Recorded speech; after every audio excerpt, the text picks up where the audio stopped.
A Real Income Corporation, frequentemente apelidada como o REIT que paga mensalmente os seus dividendos, é um dos nomes mais respeitados entre os REITs, especialmente entre os investidores que buscam a renda passiva consistente. Com um histórico muito robusto de pagamento de dividendos mensais, as ações da Real Income têm sido escolha popular entre os investidores que desejam estabilidade e crescimento em seus portfólios. Mas será que, com essas condições atuais do mercado e as perspectivas futuras da empresa, ainda vale a pena comprar essas ações?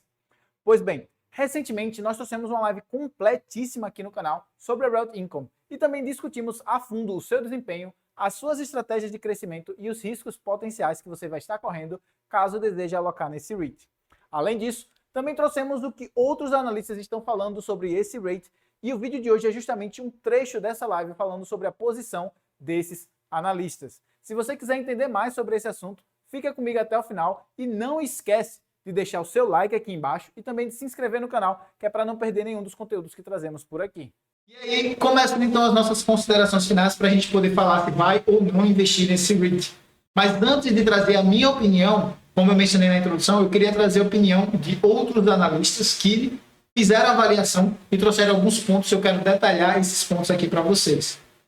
De pontos positivos na avaliação deles, eles estimam que o Real Income estava 35,8% quando eu tirei esse print lá do site, 38% abaixo do valor estimado. Ou seja, eles acham que o preço tem que subir aproximadamente aí esses 35,8% para bater o valor lá que eles estimam que é o valor justo que os analistas deles calcularam. O lucro está projetado para crescer 16,83% por ano nos próximos anos, o que é uma lucratividade excelente. E eles pagam um alto e confiável dividendo de 5,5%, que é o que eles estão pagando nesse momento.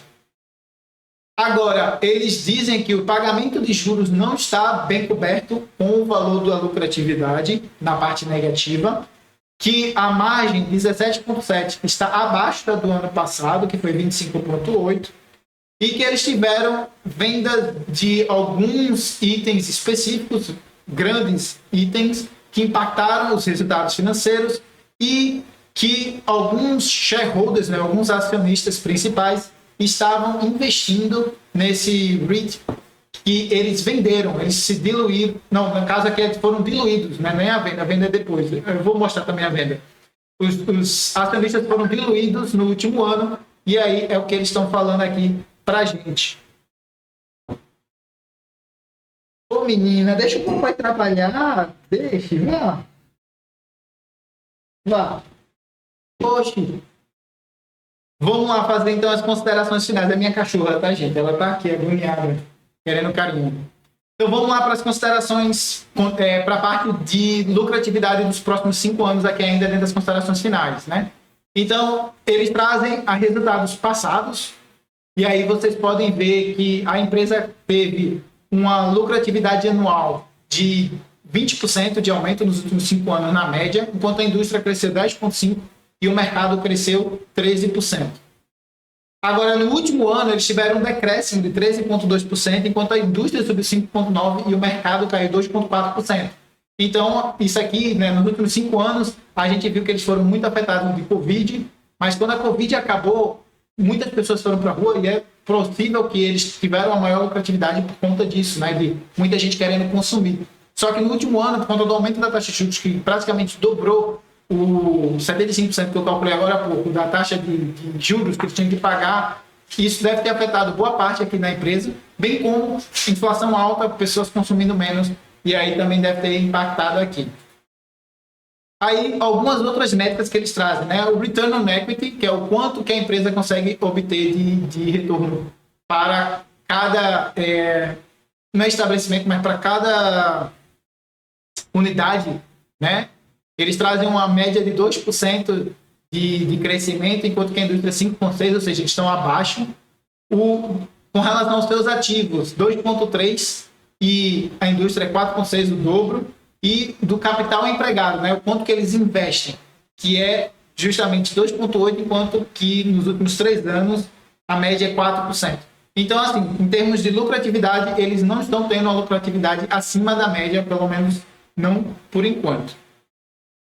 Com relação à sua posição financeira, né? Vocês podem ver aqui que as dívidas deles de curto prazo, que é esse azul mais claro, é 1,61 bi, que está bem menor do que a quantidade de ativos, então eles estão tranquilos para pagar.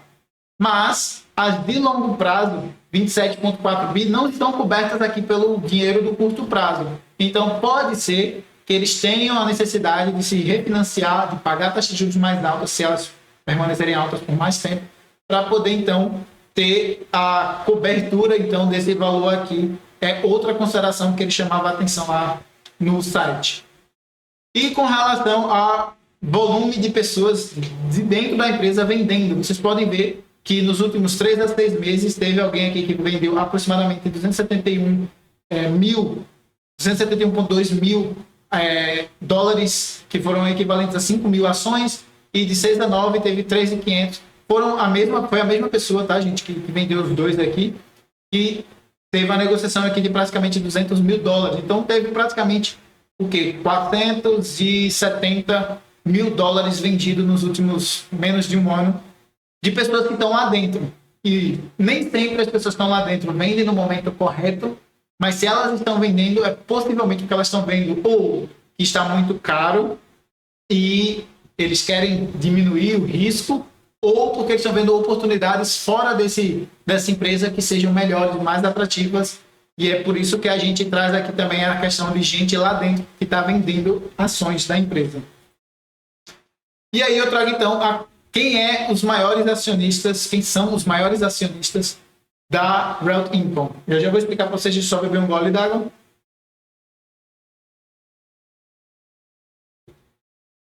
Vamos lá, 15,5% temos a Vanguard, muita gente conhece, 9,37% a BlackRock. Lembrando que ambas são muito grandes e boa parte disso deve ser através de compras de ETFs. Por exemplo, quando você compra um ETF passivo, você compra tudo que está dentro daquele ETF, parte dela é a Realty Income, e possivelmente esses 15,5%, esses 9,37%, boa parte disso é através disso. Aí temos a State Street Global Advisors com quase 7%, a Cohen Steers Capital Management 4,6%, a Geld Capital Management 2,43%, Ligan General Investment Management Limited 1,35%, e aí vai diminuindo, não fica tão relevante assim. Então é importante da gente ficar acompanhando isso aqui também. Com relação ao preço, né, eu falei para vocês que eles acreditam aproximadamente 36% de desvalorização. Então eles acreditam que o preço deveria ser 89,36, exatamente no meio da estimativa aqui. Eles botam o preço justo como 89,36, aí 20% aqui para um lado e para o outro. E aí eles acreditam que está basicamente então 35%, praticamente 36% desvalorizado. Então que ela tem que subir aqui aproximadamente então uns 32 dólares. É basicamente o que eles acreditam que a empresa tem que subir para estar no valor justo aqui do quanto que a Realty Income deveria valer. Agora, quando eu falo para vocês de investir em REITs, né, a gente sempre fala que investimento é custo de oportunidade. Se eu investir, por exemplo, em ações, eu não estou investindo em criptomoedas. Se eu investir em cripto, eu não estou investindo em renda fixa. Então é tudo um custo de oportunidade. E aí a gente tem que selecionar a que melhor traz o custo-benefício para a gente. E aí dentro dessa plataforma, eles também trazem isso, comparando o preço sobre lucro de diversas empresas que são, vamos dizer assim, competidoras da Realty Income. Não necessariamente todas são competidoras, não é todas competidoras, não são todas competidoras, mas em geral eles botam só as competidoras. E perceba que a Realty Income tem um PI, né, um preço sobre lucro de 64,3, a Kimco Realty está 42,7, aí tem a Federal Realty Investment Trust que está 32,1, e a última lá embaixo, a Simon Property Group, que está 19, que eu inclusive acredito que eu também já trouxe ela aqui no canal, que era que eu estava falando que é concentrada lá nos Estados Unidos. O que significa dizer que, dentre essas, a mais cara é justamente a Realty Income. Claro que ela é mais cara por um motivo, né? As pessoas confiam mais, ela tem os dividendos mensais, que diminui, vai reduzindo o risco do quanto você investe e tudo mais, mas ela é a mais cara dentre esse grupo aqui. O que significa dizer que talvez, não necessariamente, mas talvez, investir nas competidoras seja mais rentável, traga maior rentabilidade para o seu portfólio do que a Realty Income. Lembrando, e eu repito isso, que a gente nunca olha simplesmente para a lucratividade, a gente olha pela lucratividade dividido por unidade de risco corrido. Essas você provavelmente vai correr mais risco, então tem que ficar mais atento e ver se também faz sentido para o seu portfólio, se você quer correr esse risco aqui. Então vamos lá para as minhas considerações finais, os pontos que eu chamo a atenção aqui. Dos pontos positivos, tem a alta diversificação. Eu mostrei para vocês que eles estão em diversos setores, que eles estão em diversos países, que eles têm, dentro dos setores, diversas empresas. E aí, nenhuma das empresas tem participações monstruosas. Então, seleção incrível, inclusive, alta diversificação, uma excelente gestão. E eu gosto muito da tese desse rating, inclusive falei isso já para vocês no último vídeo lá de agosto de 2022, em que a tese desse rating é muito boa, porque eles são muito diversificados. Então, é difícil ter um problema que afete todas as áreas dentro do seu rating. Então, e eles estão fora do... o risco global deles, ele tem um risco global da taxa de câmbio, mas eles não têm o risco geográfico dos Estados Unidos, tem um grande problema e afetar toda a lucratividade dele. Então, eu gosto bastante da tese de investimento dele. Contudo, e eu repito isso praticamente toda hora aqui para vocês, eu não gosto de REITs que pagam mensal dividendos. Eu preferia que ele mantivesse aquele dividendo e reinvestisse, e eu acho que teria uma alocação muito melhor do que se ele ficasse cobrando, pagando esses dividendos e eu sendo cobrado 30% na cabeça porque é dividendo e eu não sou residente americano. Então, para quem não mora nos Estados Unidos, eu acho meio ruim você ficar focado em dividendo, mas é de gosto, cada um tem o seu. No meu é um ponto negativo. Tem a questão da alta vacância média, que é justamente a vacância deles. Eu mostrei para vocês que tinha praticamente o quê? Uns 15% quase de vacância, uns 12, 15% de vacância. Então a vacância está bem elevada. A dívida, a gente viu aqui que a dívida está bem alta e eles ainda aumentaram a dívida no último ano. Então a dívida é bem elevada, a gente tem que ficar de olho, né? Porque pode ser que eles tenham problema, principalmente para pagar as dívidas de longo prazo. E metrificações de valorização, né? Para ver se faz sentido, de preço, na verdade, para ver se faz sentido, que é o preço sobre valor patrimonial de 1,3 e o PL de mais de 64 vezes. Eu não invisto em nenhuma empresa que tenha um PL tão alto. Eu já disse isso para vocês no vídeo de Tesla, eu já disse isso para vocês no vídeo da Nvidia, em short, eu já falei. Eu não gosto de empresas que tenham um preço sobre lucro tão alto, a não ser que eu tenha perspectiva de um crescimento, mas um crescimento muito elevado, o que eu não tenho para esse REIT, porque REITs normalmente tem uma coisa mais de constância, né? Então eles têm, não é um crescimento tão grande, é um crescimento menor, mas ele é constante, e aí vai crescendo, vai gerando juros sobre juros, e aí acaba que se torna uma coisa relevante. Só que aí esperar 64 anos para poder isso acontecer, eu não acho, minha opinião, que vale muito a pena.